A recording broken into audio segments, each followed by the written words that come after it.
Buenas noches, Adriana. Buenas noches, Lupin. Hola, Gracias profe. por su, Buenas noches. gracias. Buenas noches, gracias por su puntualidad. Démosle a sus compañeros unos 2, 3 minuticos que arrancamos, ¿les parece? ¿Listo, profe? Sí, señor. Muchas gracias.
Bueno, bien, vamos a comenzar con los que estamos, siendo respetuoso con los que llegaron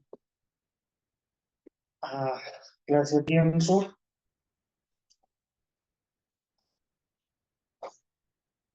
Eh, bueno, estamos en nuestra penúltima clase. Hemos estado trabajando la introducción a la ética, su definición, su alcance, y luego nos metimos en las éticas principales. Hablamos de la ética de Platón, de la de Aristóteles. Después pasamos a la ética estoica, epicúrea, séptica. Luego miramos un poco la ética eh, deontológica de Immanuel Kant y después pasamos un poquito a la ética específicamente de Mill, de Stuart Mill, que llaman la ética utilitarista. Nos fuimos después a la ética contemporánea y dimos un paseo por los tres principales expositores del siglo XVIII y XIX, el señor Nietzsche, el señor Marx, el señor eh, Habermas, y estuvimos revisando un poco algunas de las particularidades de estos filósofos que obviamente tuvieron un planteamiento ético importante. Y luego nos metimos en la ética de la religión, hicimos una especie de pequeña ética comparada en las religiones y nos pasamos a la bioética y a la ética ambiental, que son dos cosas ligadas, pero tienen su propio espacio. Y la clase pasada estuvimos revisando la ética política y pues parece que fue la más, junto con las dos primeras, parece que la más asistida. A la gente le gusta mucho la política.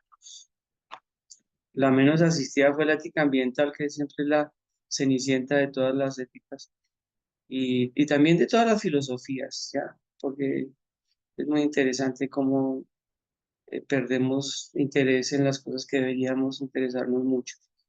Eh, Eso no es tan ético, pero es muy común en el comportamiento humano. Y hoy voy a hacer eso es muy amplio, de verdad que es muy amplio, pero voy a hacer un breve acercamiento con ustedes a la ética de la cultura que llaman, y vamos a centrarnos en básicamente la ética que llamamos la ética intercultural y la diversidad, que ahí es donde de pronto tenemos nuestra dificultad. El tema de la diversidad es muy diverso. Y partiendo de eso, me gustaría, dejándolo ahí, me gustaría que comenzáramos a trabajar la ética del Evangelio o la ética de Jesús, eh, para dejar ya algunas cosas claras y algunos puntos que nos permitan, digamos, por lo menos tomar partido todos, cada uno de nosotros. Y bueno, necesitamos hacer un poquito de ejercicio también comparativo al interior del Nuevo Testamento para revisar pues que en el Nuevo Testamento no hay una sola ética, ¿no? En el Nuevo Testamento hay varias éticas y hay más que varias éticas, hay varias propuestas éticas con las que nosotros nos podemos identificar eh, en general, pero uno termina siempre pegándose a una o a la otra. Y son éticas muy concretas, que por eso estoy pensando en que le robemos un poquito a la ética cultural y nos metamos un poco en el ejercicio de de la ética de Jesús, que es al final donde queríamos llegar todos, ¿no? Bueno, por lo menos yo, a nivel de curso. Antes de comenzar, ¿alguna pregunta, alguna inquietud de los que están presentes para relacionado con contenidos, con las cosas que dijimos? No sé si ya nuestra amada, ya le digo, que no se me olvide, Sara, ¿cierto? Es Sarita, que tiene la relatoría. ¿Sara ya llegó? ¿Ya llegó nuestro secretario al menos? Profe, buenas noches. Dios le Hola, bendiga. Frank. No, Sara no ha llegado. Sí, profe, aquí estoy. No, Sara, viejito. Sarita la que Ah, Sara. la que tiene la relatoría. Ok. Profe, tengo algunas informaciones. Señor, diga. Dos hermanos y mi persona no vamos a poder estar hoy en la clase completa. Bueno, la hermana Eliana porque tiene problemas, dificultades con la internet y el computador que se le dañó y no se lo han podido organizar todavía y también ella estaba también para la relatoría y entonces también a causa de eso pues no va a poder entrar a la clase. El hermano José Palomo, de acá también de Urabá Norte, eh, tuvo una calamidad familiar. eh, Tenía como un familiar con cáncer y acabó de fallecer ahorita. Me llamó ahorita que falleció. Es Eliana, Y Eliana es la hermana que tenía no es Sara, sino Eliana la que tiene la relatoría. sí, ella me dijo que ella tiene la relatoría. Ok, pero la hizo. Profe, según lo que ella me dijo fue que el computador se le dañó y cuando fue a ingresar, no pudo ingresar a la clase para hacer la relatoría, la clase grabada. Uf, eso sí es grave. Eso sí es grave. Ok, esperemos a ver, eso sí es grave porque, y esta vez fue igual que Hernando que nos salvó la vida, pues estoy revisando Ujú, porque me quedan dos clases y me quedan tres personas para relatoría, entonces por eso a ella la dejé sola. claro, Mm, Ok, ok, ok, claro. ok.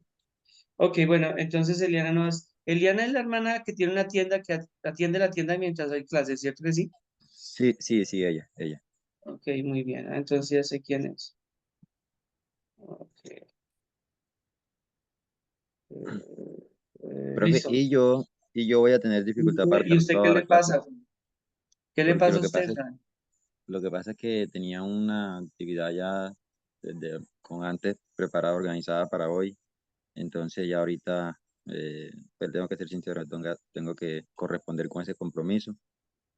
Y, y bueno, debo estar ahí. Sin embargo, ya hablé con el hermano Albeiro para que esté allí pendiente también en la monitoría por el día de hoy, esta noche, en Ok, cuanto yo me desconecto. Yo listo, Fran. Muchas quedo, gracias. quedo, quedo atento Entonces, a la grabación de la clase y cualquier cosa, profe. ok, gracias, Frank. Entonces, que no estará ni Eliana, ni José Palomo, ni Frank. ¿Está Eso. bien? Y no tienes más informes de nadie, ¿cierto que no? No, nadie más, profe. Listo, muy bien. Gracias, Frank. Entonces, ¿alguno tiene alguna pregunta, algún Profe, comentario? Señor, Señor, no, profe, hola Rubén Darío. profe, eh, con, con Rubén Darío. Profe, mire, yo le voy a estar, profe, por ahí hasta las 7:40 más o menos, profe, porque me toca asistir también a un evento eclesial. El hermano que estaba programado se enfermó y entonces me llamaron para que me toca estar presente, profe. Le agradezco que me entienda todo y usted sabe los compromisos. Bueno, la clase es un compromiso de fuerza también, pero le toca estar. Pero yo sí voy a estar por ahí hasta las 7:40, profe, 8. Más o menos igual que Frank. Ok, Buenas. Rubén Darío. Les recomiendo, por favor, que miren la clase, que vean la clase, ¿cómo es que se llaman? Asincrónicamente, o sea, que la vean después y la revisen. ¿Está bien? Listo, Me profe, listo. encantaría que alguno de ustedes Listo, profe. cuatro tuviera alguna pregunta para mí de la clase de hoy para verificar que ustedes por lo menos miraron la clase. ¿Está bien? Porque ninguno de ustedes, Sí, profe. todos ya hicieron, todos ustedes ya hicieron relatoría, ¿cierto? Menos Eliana, pero José Palomo ya hizo, Sí, Frank ya profe, hizo, claro que sí. todos ya hicieron relatoría, ¿cierto? Entonces Sí, no Yo los profe. puedo, también, profe, la hice. entonces no los puedo cascar con la relatoría esta. Bueno, listo, está bien. Gracias, Rubén. Entonces, hola. Dale, listo. profe. Bueno, ok. Noche, profe, ya llegué.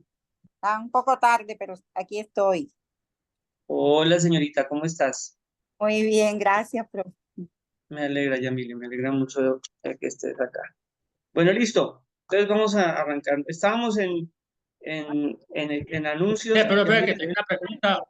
Profe, Juan Carlos, ¿qué una quieres? pregunta. Sí, señor. Aclarar una cosa, profe. Uno, hay una otra mano levantada también. Y segundo, se dice que hoy es la penúltima clase, pero según el cronograma es la última, profe. No, señor. Tengo 10 clases. No es la última. Tengo 10 clases. Yo he tenido cada clase. Hoy es la última, profe, en nuestro calendario. Y las 2 últimas de nosotros es con... Ajá, bueno, sí. Nosotros tenemos clase hasta el 10. Por eso Bueno, revisemos la, y la comparemos. última, la última Pero clase qué es bueno el martes, ¿no? que nos diera otra. No. Es decir, ¿cuántas clases hemos tenido? Hasta ahora, esta es la 9. Yo tengo 10 sesiones. Es más, exactamente. Exacto. Entonces, Juan Carlos, ¿qué es lo que está mirando? Porque yo tengo 10 sesiones. Dime, Catherine. Ya la compartieron ahí en el chat, profe, porque es que tenemos ahí según el calendario que tenemos que nuestra primera clase fue el 5 de noviembre y ahí las tuyas son las amarillitas, las como naranjitas claritas y ahí cuentan las 10 hasta el día de hoy. Mira ahí en el calendario que compartieron en el chat y verás. Mm, perdón, yo miro, estoy en diciembre. Estoy en diciembre Sí, y profe, hoy es noviembre. la última, 6 de diciembre. Usted no ha fallado ninguna, profe. Hoy es la última. Ah, estoy confundido porque yo tengo. Y si empezamos a tiempo, porque la primera clase fue el 5 Sí, y no sí, hemos... no se ha perdido clase. Están las que son, profe. No faltaba ninguna por ninguna razón. Ok, eso nos mete en problemas. Lo que pasa es que en la primera clase de pronto no abarcaste todo el tema, ¿sería? ¿Te corrió algo? No sé, porque yo estaba planteando las fechas de acuerdo a sesión. Entonces yo en la segunda sesión yo vi ética de Platón, en la tercera vi ética moderna, en la cuarta vi ética contemporánea. Entonces me parece raro que me haya brincado una sin que, porque los temas se están dando. Pero tienen razón en que esta es la 10ª clase y son 10. De eso sí estoy seguro, porque eso fue lo que me dijeron, son 10 sesiones. Eh, ok. No sé qué pasó con la agenda. Eh, por eso estoy diciendo, es decir, hoy tendría la sesión 9, pero entonces, de acuerdo a ustedes, estamos en la sesión 10. Sí, profe, usted no ha fallado en ninguna clase y en el calendario están las 10 clases. Sí, Y usted no ha fallado en ninguna por ningún motivo. sí, tiene razón. Tiene razón. Bueno, Va bien, profe, va bien, Creo profe. que fue entre la uno 2 y 3 allí creo que de pronto hablaste un poco más o como que retomaste el tema de la ética utilitarista, ese tema posible, que lo vimos en 2 clases. es posible, es Sí. posible. Es posible que cuando retomé pensé que había tenido una sesión más. Eh, ok, ok. Bueno, no hay problema, yo tengo preparada la sesión 10. Entonces, voy a brincar. Digamos que lo que me inquieta un poco es que me quede muy corto en lo que vamos a trabajar de ética de Jesús y entonces tener que ser demasiado sucinto en la ética de la cultura, cuando hay varias cosas bien interesantes ahí. Pero evidentemente Profe, prefiero, señor, qué pena. Propongo yo, no sé, que quizás vayamos hasta las 9:30 para que usted alcance a abarcar, si los demás están de acuerdo, pues, lo que más no pueda está allí. Como bien, es la última clase, Está bien, podríamos ir a las 9:30. Mire, yo realmente considero que aquí el tema es, digamos que es un poco de la dinámica ¿cómo se llamaría aquí? De la cordialidad en mutua, ¿no? Y en ese sentido, pues realmente ah, hay 2 o 3 clases en las que ustedes prácticamente han estado ausentes, sobre todo en la clase, en la antepenúltima clase. Y yo les estaba diciendo, ustedes estamos en la penúltima y nadie me dijo nada. Entonces yo estaba totalmente convencido que esta era la penúltima clase. Pero me imagino que les pasó a ustedes lo mismo y es que empezaron a ver en la agenda y notaron que ya esta era la última. Entonces no hay problema. Lo que quiero decir es que tienen ustedes que hacer ejercicios de conciencia con algunas excepciones que conozco perfectamente y están en la lista, que estuvieron en todas en todas las clases, como Juan Carlos, como Ludwig. La mayoría de ustedes estuvieron en la lista, pero en la clase eh, octava o séptima, cual haya sido, yo terminé con 8 estudiantes. Está bien, terminamos la clase con 8 estudiantes, siendo 22 el número. Entonces, también eso es un poquito, y esto es también una cuestión de ayuda para la bendición que tenemos es que esta es dinámica sincrónica y sincrónica. Entonces, ustedes tendrían digamos, la justificación de que ustedes pueden ver la clase y es lo que siento que han hecho, por ejemplo, para las relatorías, se nota que se han metido a la clase y han revisado las clases de nuevo.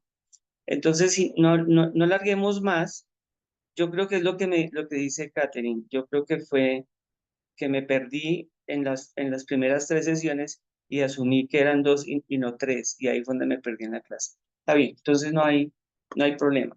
¿Cuántos estamos en clase en este momento? Déjenme mirar, el número sí me lo da acá, 16. Por ejemplo, 15. somos 22 estudiantes, hay 15 estudiantes.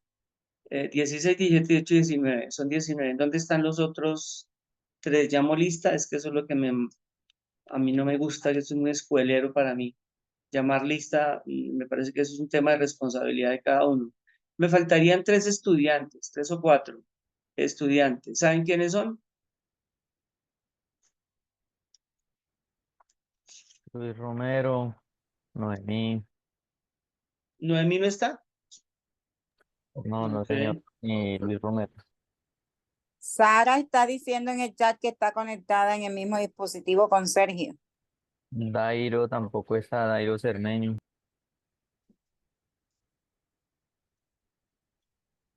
Ok, listo, está bien. Carlos Andrés, Carlos Javier, ¿Carlos David? Carlos. Mira.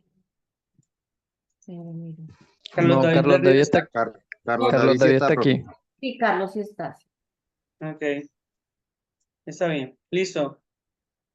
Bueno. Entonces, son las 7:30 más o menos. Entonces, vamos a trabajar. Si me paso un poquitico, ustedes me perdonan, porque además necesito me imaginaría que le debo dejar algo puntual para finalizar el curso, de manera que ustedes me presenten algo, pues para presentar eso a nuestro decano, a nuestra secretaria. Para mí el curso ya está evaluado, ¿no? Ya ustedes, digamos, están evaluados. Pero, digamos, para dar la dinámica que exige la academia aquí, entonces, pues hay que entregar unas notas y unas cuestiones ahí, entonces toca hacerlas. Pero eh, vamos a mirar un poco el ejercicio de a donde queríamos entrar, pero gracias por decirme que esta es la última clase, no aparezco el martes y los espero a todos y no aparece nadie. Y además habríamos perdido la clase que para mí es más importante. Bueno, por lo menos para mí, yo quiero verificar con ustedes qué opinan. Cuando estamos hablando de ética cultural, es básicamente lo que estamos hablando de éticas de las etnias o de los grupos culturales en general. ¿A qué me refiero? Que cada grupo cultural tiene una ética puntual, característica, ¿ya? Entonces, si usted se va para los mapuche en Chile, usted encontrará una ética puntual en varias cosas. en la forma de hablar, en la forma de vestirse, en la forma de interactuar, en la forma de relacionarse entre familias. Esa es una ética puntual que está relacionada con tradiciones y está relacionada con un montón de cosas que tienen que ver con los saberes, o sea, que tienen que ver con la memoria de ellos, que para ellos la memoria es supremamente importante. Si ustedes se van aquí cerquita a cualquiera de las comunidades, de las muchas comunidades indígenas que tenemos, que nosotros tenemos más de 70 comunidades indígenas concretos, algunos obviamente cuentan, por ejemplo, en las divisiones entre los Embera, y como hay como unas 5, 7 divisiones, cuentan a cada una como una. Entonces, ustedes si hacen esas divisiones, tendríamos más de 100 etnias indígenas, pero hay etnias afros en el Pacífico y en el Caribe. Esos son, y cada una de esas etnias tienen una ética o unas éticas puntuales, una manera de ser, de vivir, de hacer. Entonces, por eso a veces es un poquito enredador cuando en las dinámicas por ejemplo, de presentaciones políticas, cuando se estaba haciendo campaña, la vicepresidenta nuestra hablaba de vivir sabroso, ¿ya? Y vivir sabroso para ellos es una manera de expresar éticamente una forma en la que ellos entienden vivir. Y vivir sabroso es vivir sin afanes, pero sobre todo sin molestarle la vida a nadie ni quitarle a nadie. Vivir sabroso no es vivir del fisco o vivir del otro, o vivir sabroso es vivir de algún subsidio. No, no, no, no. Vivir sabroso para las comunidades afro en general es una manera de decir, es vivir en paz, es vivir tranquilo, es básicamente eso. Y obviamente para hacer eso hay que tener una ética de comportamiento, perdón, eso es una redundancia, una ética, digamos, que visiona y ambiciona por eso, o sea, por estar todos tranquilos, por estar todos en comunidad. Ya, eso es una cuestión que es muy propia de los afros. Los afros son comunidades muy, muy cerradas, y son comunidades que la alegría de un afro, de un negro, es la alegría de todos. Entonces, cuando se gradúa de bachiller, la negrita hija de la señora Paola, de la señora Jacinta, todo el mundo celebra. Es como si estuvieran haciendo fiestas. Y de hecho hacen fiestas. Y en las fiestas todos son invitados. Ahí no es invito a mi familia. No invitan a todos los que puedan llegar.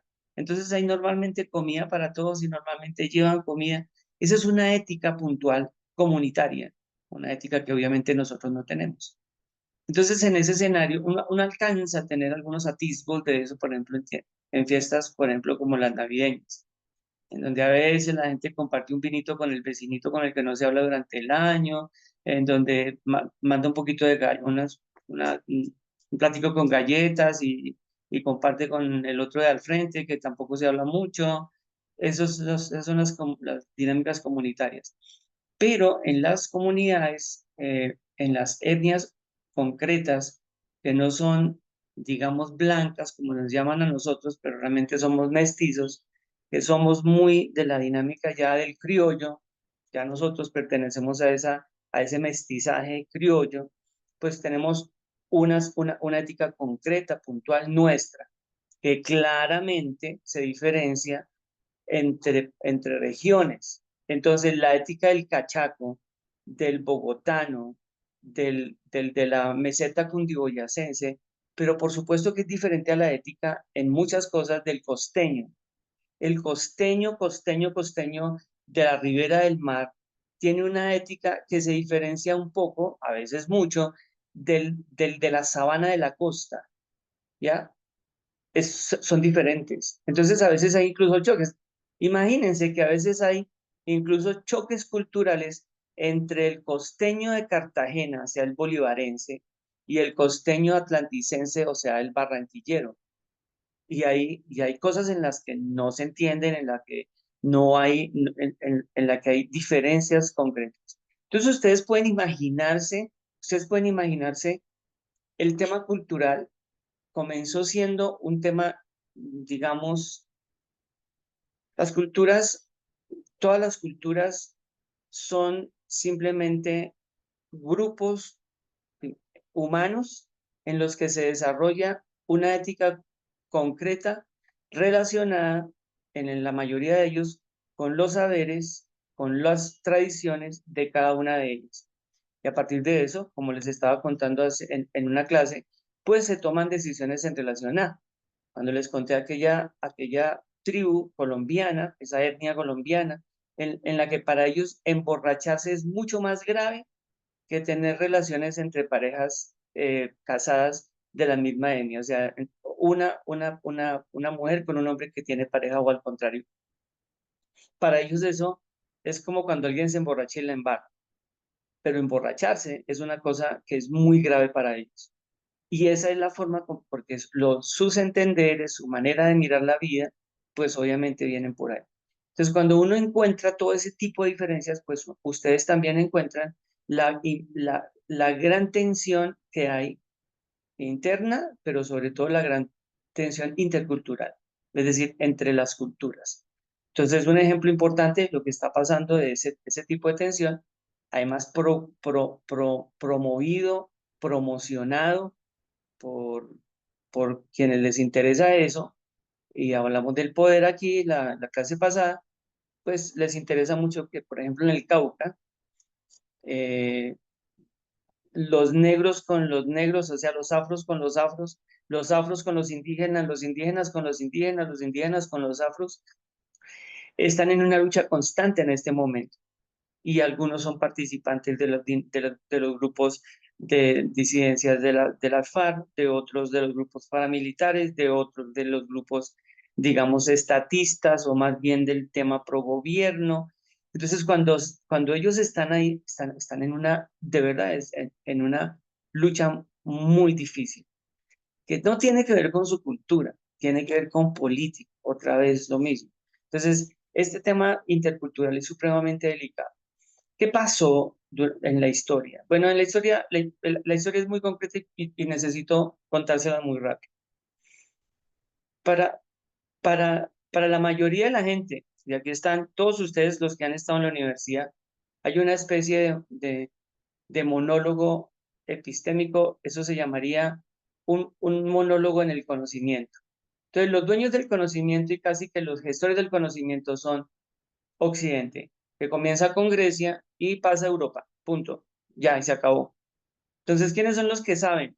¿Quiénes son los que son seres humanos? ¿Quiénes son los que son verdaderamente hombres y mujeres? Esos. Los demás hay que pensarlo.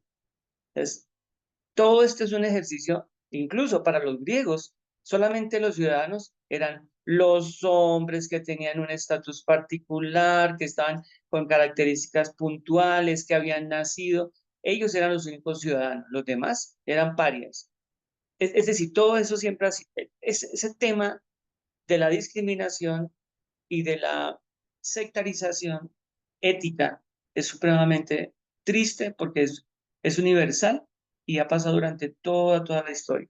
Imagínense que eh, que cuando llegó Colón a las tierras de América, que él pensaba que era India, Colón llegó y se llevó un grupo de indios después en el 43, 44 para conocer, para que los reyes lo conocieran, pero él hizo una especie él hizo una especie como de paseo turístico para toda la gente que viera ese tipo de personas. Escuchen, la tensión era, ¿qué hacemos con ellos? Entonces, estamos hablando de la Iglesia Católica, estamos hablando de la ética católica, y una de las preguntas era, ¿esas personas qué son? Entonces, la primera definición que se dio, la dio Colón y después la dieron el resto, obviamente, eh, eh, en las líneas de pensamiento es que esos indígenas no tenían alma. Como esos indígenas no tenían alma, eran más o menos animales. Y como eran animales, igual que al perro, igual que al burro, igual que al caballo, igual que a la bestia, se podían esclavizar. Es decir, se podían utilizar para el trabajo. ¿Ya? Es decir, podían hacerse parte del inventario de este blanco que estaba conquistando. Entonces hubo una tremenda disputa, una pelea entre de las Casas, que era un sacerdote jesuita, y un Sepúlveda, que era un sacerdote también que estaba defendiendo el hecho de que esas personas no tenían alma. En la dinámica de discusión, terminaron diciendo que eran, sí, que tenían alma, que no se podía negar que tenían alma, pero era una alma absolutamente pequeña y que necesitaba cristianizarse, mucho que necesitaba adoctrinarse. Y fue a partir de eso que pasaron de la esclavitud de los indígenas a las encomiendas. Les estoy contando historia patria. Y después de eso, de igual manera, pues ellos seguían siendo indios de la encomienda y el encomendero pues era el dueño de ellos exactamente estaba pasando igual.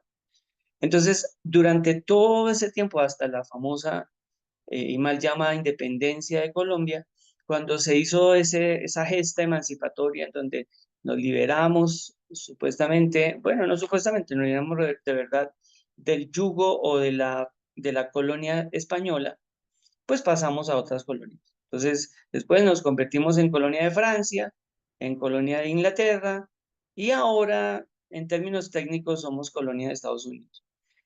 En muchas cosas somos colonia de Estados Unidos y ustedes lo pueden ver en las dinámicas políticas, económicas, etcétera, etcétera.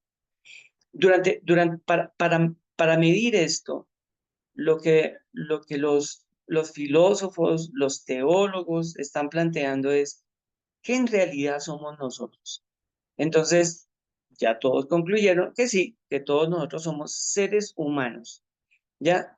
Seres humanos iguales. Los blancos, altos, blanquísimos, casi rojos, y los negritos, muy negritos, como algunas etnias de Sudán, que no son ni siquiera negros, sino son como azules puros, oscuros.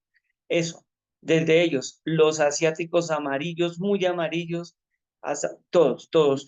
Somos seres humanos que pertenecemos a una misma familia que se llama la familia humana. ¿Ya?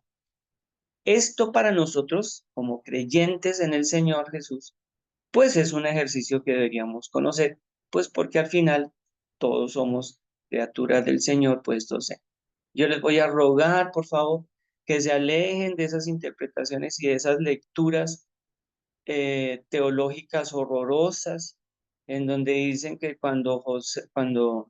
eso me parece muy triste, y además lo hacen con una acervo aparente de pseudociencia que me molesta mucho porque además dan elementos, dan nombres, dan argumentos medio pseudocientíficos como para decir es que lo que estoy diciendo es científico. Por ejemplo, una de las cosas tristes es que si ustedes se acuerdan cuando en el Antiguo Testamento se nombra a uno de los hijos de Noé que se burla de Noé porque está borracho y está desnudo, que en realidad el texto realmente lo que indica es que muy probablemente el hijo abusó del papá, que eso obviamente no está tan planteado así porque hubo algunas matizaciones en las traducciones. Pero entonces lo tristísimo de esto es que algunos teólogos, algunos lectores teólogos obviamente racistas, dicen que ese es el hijo moreno, el hijo oscuro, el hijo afro de Noé. Y por eso fue condenado a ser sirviente y a ser esclavo, para que ustedes vean. Y obviamente eso es como si ustedes dijeran que Dios aprobó la esclavitud y que el Señor está de acuerdo y como castigo generó a un pueblo, a todo un continente, porque es todo un continente, además de un montón de otros pueblos en donde hay comunidades afro, no por migración, sino porque nacieron allá. No solamente los afros son de África, hay poblaciones de negros nativos en Australia, de negros nativos en Asia. Entonces, hay un montón y esas personas, pues según estos pseudoteólogos, esos sí son pseudoteólogos, son los hijos de ese desgraciado que violó al papá borracho. Entonces, ahí estamos, en esto estamos. Y en esta dinámica, en este planteamiento puntual, es que las ciencias sociales comenzaron a revisar si tendríamos que hablar de las culturas en el respeto a la cultura y la diversidad cultural. Pero como siempre, la gente quiere adelantarse, se aceptaron que pues nosotros éramos multiculturales y que este mundo era multicultural. Pero el problema es que como era multicultural, la cultura mayor, la que mandaba, la que sabía, la que entendía, la que más o menos era la verdadera hija de Dios, pues era la cultura blanca. Los demás eran personajes pequeñitos, etnias, que había que culturizar, adoctrinar, evangelizar, ya, y todo eso, porque eran absolutamente limitadas e inferiores. Todavía hoy tenemos ese concepto. Todavía hoy tenemos ese concepto. Todavía las personas creen que es necesario, es absolutamente necesario enseñarle a estas etnias cómo se tiene que vivir y en quién se tiene que creer. Y usted puede decir, sí, pastor, pero es que la mayoría de ellos son politeístas, o sea, son idólatras. Esa gente adora a otros dioses, no conoce a Jesús, no conoce a Dios, etcétera, etcétera. Entonces yo les digo, sí, es cierto, ellos no tienen ese concepto del evangelio en el sentido nuevo testamentario, en el sentido paulino, pero ya vamos a mirar cuál es la ética de Jesús. Y la ética de Jesús está muy relacionada con no religiones, con no religión. La ética de Jesús está relacionada con una forma de vivir, no con la adhesión a un sistema, ni político, ni religioso, ni filosófico, ni mucho menos económico. Ahí comenzamos con la ética de Jesús. Entonces, en el ejercicio de la interculturalidad, la gente se empezó a dar cuenta, vengan, porque claro, pues el único saber que se necesita o se requiere en relación a medicina. Entonces, la medicina en los laboratorios, ¿no? Pfizer, Bayer, ¿no? ¿Habrá un medicamento para distinto? No, lo de nosotros, los únicos, los que nosotros hemos estudiado. No hay ninguna etnia que tenga una hierba para el dolor de cabeza, para los problemas estomacales. ¿Durante cuánto tiempo han estado viviendo ellos y han manejado su propia medicina y pues siguen adelante y siguen como vivos, o sea, no se han desaparecido? ¿Por qué tienen menores índices de cáncer, de artritis, de problemas cardiovasculares, esas etnias que nosotros, los famosos adelantados científicos, adelantados y progresistas o progresados o avanzados, como quieran llamarlos? ¿Por qué? Bueno, esa es una pregunta, porque ellos tienen menores incidencias de un montón de cosas, siendo, pues que ellos son aparentemente inferiores, no saben tanto. Esto es un ejercicio que es muy, muy, muy peligroso. Y en las éticas de las comunidades y las éticas de las etnias hay muchas cosas para aprender. Pero el problema, o sea, ustedes saben cuál era la cantidad de libros que había, por ejemplo, eso es muy triste, que había, por ejemplo, en Andaluz, lo que es el territorio que yo les digo, que en principio lo conquistaron los musulmanes, después los musulmanes dejaron a los judíos y a los cristianos vivir ahí sin problema, pero luego que los cristianos tomaron poder en la parte norte de lo que ahora es España y se unieron con otros, incluso otros que llamaban bárbaros, sacaron a los musulmanes y literalmente los masacraron. Ya, eso fue uno de los primeros, antes de 1492. Antes de 1492. Gracias, puedes retirarte, está bien. Entonces, cuando eso pasó, esa famosa genocida, una de las cosas más tristes que hicieron exactamente aquí cuando llegaron y vieron a los aztecas y vieron a los incas y esa gente tenía bibliotecas completas, organizado un montón, un sistema económico, un sistema político. De hecho, los mayas tenían un calendario mucho más exacto y preciso que el que nosotros tenemos. Todo eso se destruyó porque hicieron exactamente lo mismo. Los libros que llegaron a destruirse en Andaluz eran todos los libros de los musulmanes, de los árabes, todas las lecturas, las relecturas de Aristóteles, porque fueron ellos los que empezaron a leer Aristóteles, porque Aristóteles era prohibido en años atrás, en los años, en los siglos séptimo, octavo, Aristóteles, al que se veía con un libro de Aristóteles y enseñándolo, lo quemaban vivo.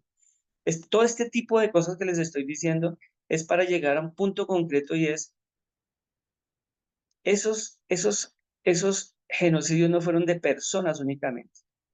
Se cuenta por datos con estadísticas que en la primera intervención con ese famoso genocidio de Andaluz, se quemaron y se destruyeron más de 500.000 volúmenes. Ustedes saben que es 500.000 de volúmenes de textos escritos por un montón de personas, de comentarios, de matemática. Ustedes saben que aún con todo eso, el álgebra que nosotros tenemos, la matemática que nosotros tenemos, es por los árabes, es por los musulmanes. Ya toda esta gente trajo todo ese montón, todo lo que, por eso incluso las palabras todavía siguen siendo del árabe. Algoritmo, álgebra, todo eso es de la cultura árabe, que se alcanzó a recuperar. Si no hubieran hecho eso, seguramente tendríamos muchísimo más conocimiento, como también no dejaron pasar nada de lo que los chinos ya habían hecho. La pólvora, la cartografía, es decir, la geografía de los chinos era la geografía que conocía Colón y fue con esa cartografía que él pudo llegar a las Américas. Es decir, hay un montón de cosas que nosotros no tenemos tan en cuenta y eso tiene que ver con lo intercultural. Cuando nosotros nos metemos en la interculturalidad, no solamente conocemos éticas, sino conocemos saberes, ¿ya? Es decir, cosas muy adelantadas y muy juiciosas que estaban relacionadas con la comunidad y que podían fácilmente ser aprendidas por otras comunidades porque eran cosas e ideas muy buenas, pero evidentemente nunca se ha permitido. Siempre han sido una sola línea y un solo conocimiento y una sola cosa a la que se tiene que aprender. Entonces a mí solamente me cura el dolor de cabeza. Y ahora, con estos esfuerzos de las redes sociales, en donde ya hay personas que dicen, miren, en esta comunidad, no sé, en esta parte de México, en el sur de México, los indígenas preparan esta mata que usted la tiene también allá, la revuelven con esta mata y la ponen con esta, la hacen una infusión durante 10 días y luego se la toman durante 10 y eso ha sido maravilloso. Y muchas personas están haciendo eso. Pues les cuento que ese tipo de cosas las están prohibiendo. Hay un montón de intervenciones porque no les interesa que otra cosa cure el dolor de cabeza o cure el dolor de estómago. ¿Me hago entender? Eso es el tema de la transculturalidad, en donde mi cultura va más allá de tu cultura y tiene que más o menos pisar a tu cultura. Entonces, esto es multiculturalidad.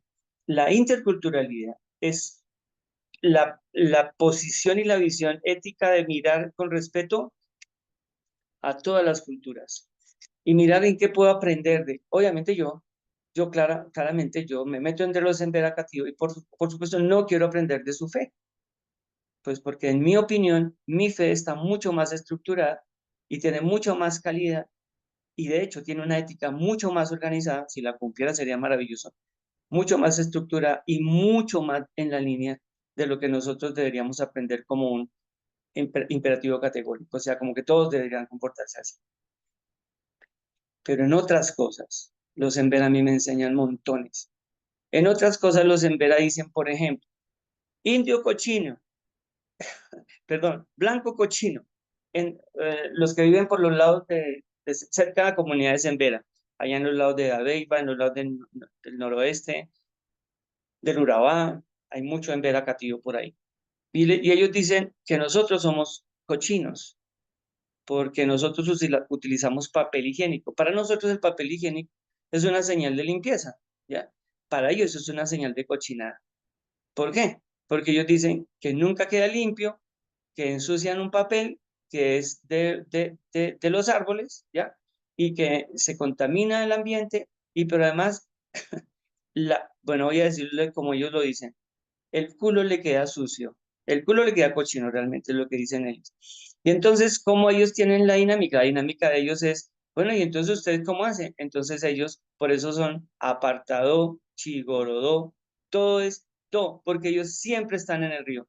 Entonces ellos dicen, en el río, del río comemos, en el río nos bañamos, en el río hacemos nuestras necesidades y en el río nos limpiamos.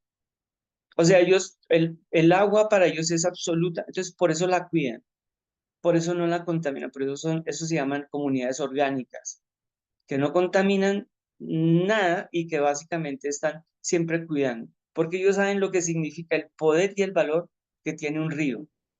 Claro, hay unos elementos de asepsia que ellos podían aprender de nosotros, seguramente sí. Hay unos elementos de cuidado, hay unos elementos de orden que probablemente en términos éticos podrían aprender de nosotros. Esa es mi opinión, aunque para ellos eso no tiene nada. Es decir, ellos viven en unas casas absolutamente, digamos, humildes, a veces muy desordenadas. En mi opinión, en el de ellos no, me parece que sucias. Y ellos no. Ellos se pueden poner la misma faldita durante 15 días, sin problema. Y se bañan, pero se ponen la misma faldita. La sudan, la cuelgan y al otro día se la vuelven a poner. Eso para nosotros es sucio. Para ellos no. Para ellos es absolutamente orgánico. No gastan agua, no le echan jabón, que es un químico, y simplemente lo lavan en el agua. Y obviamente cuando lo lavan en el agua queda con el mismo olor. Ya, para ellos no hay problema. Este tema de la interculturalidad es muy interesante porque uno puede aprender cosas buenas de las personas y las personas de nosotros. Pero el gran problema, siempre el gran problema, es que hay una cultura imperante sobre las otras culturas. Ya hay una cultura que quiere aplastar a las otras culturas. Y ojo, no solamente aplastarlas en el sentido de invisibilizarlas, sino aplastarlas en el sentido de desaparecerlas. Pregunten cuántas tribus habían en Norteamérica a la llegada de los colonos irlandeses, holandeses, franceses, em, eh, se me olvidó el otro irlandés, y obviamente ingleses, ¿ya? Muchos. Ellos literalmente desaparecieron a todas esas comunidades. Quedan muy poquitas, demasiado poquitas. Y después por conciencia los tienen muy consentidos. En un espacio, les dan un terreno, les dan un territorio, les dan unos subsidios impresionantes y ahí los tienen como muy consentidos. Me parece que es un tema de conciencia porque la masacre y la matazón fue absolutamente violenta. ¿En dónde estamos acá? En una cuestión absolutamente importante y es la interculturalidad. Es un tema que nos llena y nos tiene que importar a nosotros. Aquí comenzamos. Nuestro amado Señor Jesús de Nazaret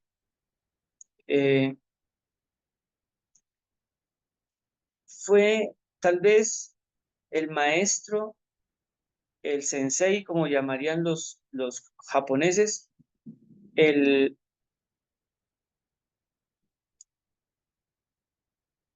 erudito de todos los tiempos más interesado en la diversidad.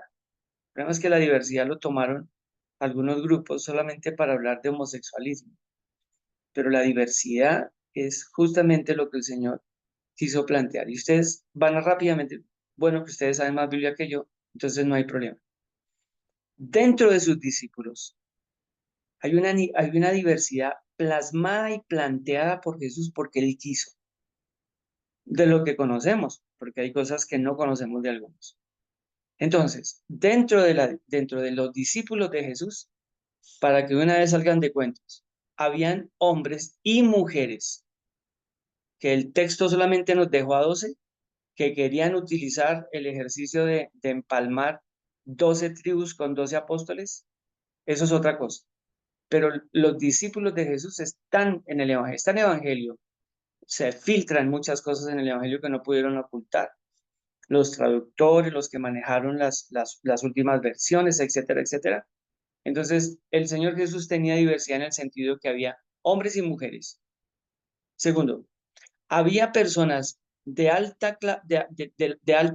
alta clase, bueno, es decir, ricos, y había muy pobres. Había gente de Judea, pero había gente de Galilea. Habían personas que estaban absolutamente pro Roma y otros en contra absoluta, es decir, celotes, guerrilleros absolutamente asesinos contra Roma. El ejercicio de Jesús en el escenario de su llamado a los discípulos era absolutamente. Había un señor de Iscariot, que es una población absolutamente lejana, que tiene connotaciones judías, pero que es muy lejana. De hecho, de esa población casi no se habla, sino mal, porque pues de ahí es Judas Iscariot. Habían personas, hijas de personas, por ejemplo, Juan y su hermano, que eran hijos de un señor que tenía más o menos recursos, que era más o menos de la alta clase en ese sector, pues porque era una persona que fabricaba barcos, lanchas, botes, etcétera, etcétera. Y ese papá de esos dos muchachos, que eran supremamente fariseos y muy violentos, los hijos del trueno, y el señor era más o menos igual, pues terminaron siendo también discípulos de Jesús y discípulos tremendamente cercanos a Jesús.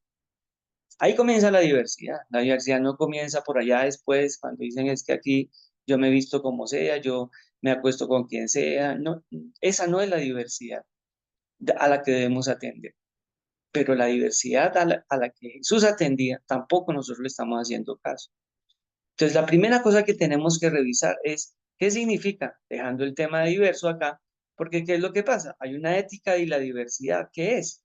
Pues este desorden que tenemos, señoras y señores. Es un literal desorden moral. Entonces, hoy una niña de 17 años, de 18 años, como la que me presentaron el otro día, está en terapia y está en sesión porque durante 3 años en una plataforma la convencieron de que ella era un niño. Y durante 3 años estuvo metiendo medicamentos, vistiéndose como hombre, se cortó el cabello y durante